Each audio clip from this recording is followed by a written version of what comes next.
মহেশতলার ঘটনায় এনআইএ তদন্ত চেয়ে বৃহস্পতিবার কলকাতা হাইকোর্টের দ্বারস্থ হয়েছিলেন রাজ্যের বিরোধী দলনেতা শুভেন্দু অধিকারী।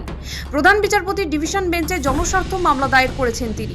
এবার দ্রুত শুনানির আর্জি জানিয়ে শুক্রবার ফের হাইকোর্টের দ্বারস্থ হলেন বিরোধী দলনেতা। আদালতে শুভেন্দুর আইনজীবীর দাবি, মহেশতলার পরিস্থিতি খারাপ, মানুষের নিরাপত্তা দিতে হবে, সেই কারণে দ্রুত শুনানি আর্জি। জানা গিয়েছে আদালত মামলাটি গ্রহণ করেছে। আগামী সোমবার বিচারপতি সৌমেন সেনের ডিভিশন বেঞ্চে মামলার শুনানি সম্ভাবনা। দুই গোষ্ঠীর সংঘর্ষকে কেন্দ্র করে বুধবার বিকেলের পর থেকে অশান্ত হয়ে ওঠে মহেশতলা।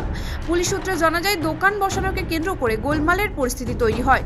বেশ কয়েকটি দোকান ও বাড়িতে ভাঙচুর করা হয়। খবর পেয়ে পরিস্থিতি সামলাতে গেলে পুলিশকে লক্ষ্য করে পাথর ছোড়ে উন্মত্ত জনতা। তাতে জখম হয় একাধিক পুলিশকর্মী। প্রায় গভীর রাত পর্যন্ত ওই এলাকায় পরিস্থিতি উত্তপ্ত ছিল। দফায় দফায় চলে পুলিশি টহলদারি, গ্রেপ্তারি। ধীরে ধীরে পরিস্থিতি স্বাভাবিকের দিকে এগোয়। তবে পরিস্থিতি স্বাভাবিক হলেও এখনও থমথমে মহেশতলা।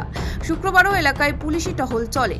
এই পরিস্থিতিতে মহেশতলায় যাওয়ার অনুমতি চেয়ে বৃহস্পতিবার রাজ্য পুলিশের ডিজি এবং ডায়মন্ড হারবারের এসপিকে চিঠি দিয়েছিলেন রাজ্যের বিরোধী দলনেতা। মহেশতলার ঘটনার প্রতিবাদে বৃহস্পতিবার দুপুরে রাজ্যপালের সঙ্গে দেখা করেন। শুভেন্দুর অভিযোগ, পুলিশি গাফিলতিতেই এই ঘটনা। এনআইএ তদন্ত করালেই পুলিশি ব্যর্থতা সামনে আসবে। একই সঙ্গে মানুষের নিরাপত্তায় এলাকায় কেন্দ্রীয় বাহিনী মোতায়েনের দাবিও জানিয়েছেন বিরোধী দলনেতা। এখানে ডিউটি করছেন, আমরা গভর্নর সাহেবকে বলেছি যে আপনি অ্যাকশন নিন। 4টে পয়েন্ট আমরা দিয়েছি। একে, deployment of the paramilitary central force in recommendation of হ্যান্ডিং over the investigation. জঙ্গি জিহাদি দাঙ্গাবাজরা রাস্তায় না বেরোয়। আমাদের 3 নম্বর পয়েন্ট হচ্ছে ওসি মুকুল মিয়াকে অ্যারেস্ট করতে হবে। আইসি রবীন্দ্রনগর পুলিশ স্টেশন। এ লড়াই চালিয়ে যাব। শুধু শুভেন্দু অধিকারীই নয়, মহেশতলার ঘটনায় ময়দানে নামেন বিজেপি রাজ্য সভাপতি সুকান্ত মজুমদারও।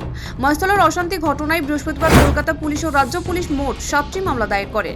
গ্রেপ্তার করা হয় প্রায় 40 জনের বেশি মানুষকে। তবে এসব যখন চলছে, তখনই বৃহস্পতিবার রাজ্য পুলিশের তরফে সাংবাদিক বৈঠক করে জানানো হয় মহেশতলার পরিস্থিতি নিয়ন্ত্রণে। তবে সেই এলাকার কিছু দূর থেকে বিস্ফোরক সহ 5 জনকে গ্রেপ্তার করা হয়েছে।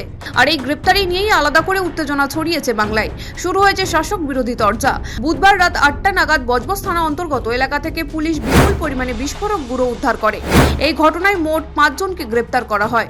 পুলিশ জানায়, নবীন চন্দ্র রায় নামের এক যুবক রয়েছে ধৃতদের মধ্যে।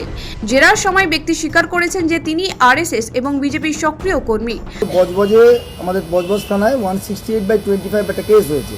কেসের বেসিসটা সেটা হচ্ছে প্রায় 9:45 নাগাদ সন্ধ্যেবেলা বজবজ থানা প্রচুর পরিমাণে বোমের মশলা উদ্ধার করে, এবং যে বোমের মশলা উদ্ধার করে তার সঙ্গে সঙ্গে যে 3টে বাইকে করে নিয়ে যাওয়া হচ্ছিল, সেই 3টে বাইকও আমাদের সিজ হয়।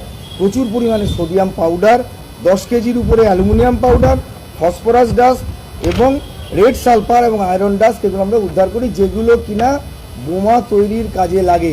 এই সময় আমরা 5 জনকে ইন্টারসেপ্ট করে ধরতে সক্ষম হই। তাদের নামগুলো আমরা আপনাদের বলে দিচ্ছি। এদের মধ্যে নবীন চন্দ্র রায় বলে একজন ভদ্রলোক আছেন। এই ভদ্রলোক কিন্তু আমাদের জেরা যখন করেছে, আমাদের যারা তদন্তকারী অফিসার ছিল, তিনি জানিয়েছেন যে তিনি একজন সক্রিয় আরএসএস কর্মী এবং সক্রিয় বিজেপি কর্মী। পুলিশের দাবি, রামনবমীর দিন তিনি বাটামোড় এলাকায় উপস্থিত ছিলেন, যেখানে মিছিলের পথ এবং ব্যারিকেড নিয়ে ঝামেলা হয়েছিল। ভিডিও ফুটেজ তাকে পুলিশ ব্যারিকেড ছুটতেও দেখা যায়। বজবজে আমাদের বজবজ থানায় 168/25 একটা কেস হয়েছে। কেসের বেসিসটা সেটা হচ্ছে প্রায় 9:45 নাগাদ সন্ধ্যেবেলা, এবং ওনাকে কিন্তু গত রামনবমীর দিন বাটা মোড়ে, যে আপনারা জানেন যে সেখানে আমাদের পুলিশের একটা ব্যারিকেড করা ছিল, আমরা একটা রুট ঠিক করে দিয়েছিলাম, সেখানে কিছু তর্ক বিতর্ক হয়, সেইখানে তাকে দেখা গেছে। তার ভিডিও ফুটেজ আমাদের কাছে রয়েছে এবং তিনি পুলিশের ব্যারিকেড ছুঁড়ে ফেলছেন। এই খবর পাওয়া মাত্রই বিজেপিকে বিদ্রোহ শুরু করে শাসক দল তৃণমূল কংগ্রেস। কুচ্চা রটানোর পরিকল্পনা এবং ষড়যন্ত্র করছে বিজেপি বলেই দাবি শাসক শিবিরে।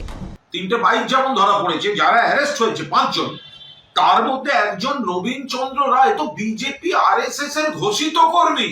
একে তো অতীতেও দেখা গেছে ওদের ওখানে গিয়ে গন্ডগোল করছে, পুলিশকে তাড়া করছে। এগুলো তো ওই এলাকায় বাটা মোড় ইত্যাদি ইত্যাদি সব দেখা গিয়েছে।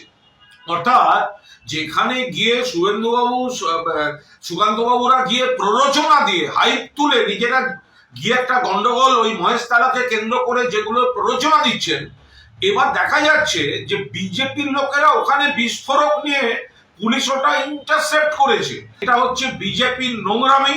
এখানে পুলিশ প্রশাসন সঠিকভাবে কাজ করছে। দেখুন, দুয়ে দুয়ে যদি 4 করেন সবটা মিলে যাচ্ছে। বিস্ফোরক সহ গ্রেপ্তার হওয়া, কে বলতে পারে বিস্ফোরকগুলো মহেশতলায় ব্যবহার করার জন্য তৈরি হচ্ছিল না? আমরা বারবার বলে আসছি এটা একটা লার্জার কনস্পিরেসির পার্ট। মালদা মুর্শিদাবাদে বিজেপি ফেল করেছে, তাই আবার চেষ্টা করছে এবং বিধানসভা নির্বাচনের আগে তারা তাদের এই চেষ্টা চালিয়ে যাবেন বলেই দেখে মনে হচ্ছে। কিন্তু তারা যতবারই চেষ্টা চালান না কেন, বাংলার মানুষ রুখে দেবেন। 2 নম্বর কথা, ভারতীয় জনতা পার্টি যখন নবান্ন অভিযান করে তখন তারাও পুলিশের উপর পাথর ছোড়ে। সেই ভিডিও সমস্ত মিডিয়ার কাছে, সেই ফুটেজ আছে। তাদের পাথরের আঘাতেও পুলিশের রক্ত ঝরে। প্রত্যেক বছর সেই দৃশ্য আমরা মিডিয়ার পর্দায় দেখেছি। তো ভারতীয় জনতা পার্টির কাছে কি মহেশতলায় ছোড়া ইট আর তাদের নবান্নে ছোড়া ইটের তফাৎ রয়েছে? বুধবারের অশান্তিকে কেন্দ্র করে ঘোলা জলে মাছ ধরতে নেমেছে বিজেপি। তবে এসবের মাঝেই তাৎপর্যপূর্ণভাবে মহেশতলা গোষ্ঠী সংঘর্ষে আরএসএস বিজেপি যোগ। প্রশ্ন উঠছে, নবীন চন্দ্র কি মহেশতলার রবীন্দ্রনগর এলাকার ঝামেলার সঙ্গে যুক্ত? ঝামেলা পাকাতে অপরাধের উদ্দেশ্যে বিপুল মশলা জমা করেছিলেন তিনি। ধৃত আরএসএস কর্মী রবীন্দ্রনগর কাণ্ডে যুক্ত কিনা তা খতিয়ে দেখছে পুলিশ। সৌভিক সান্যাল ও জাহিদ মিস্ত্রির রিপোর্ট, সময় কলকাতা।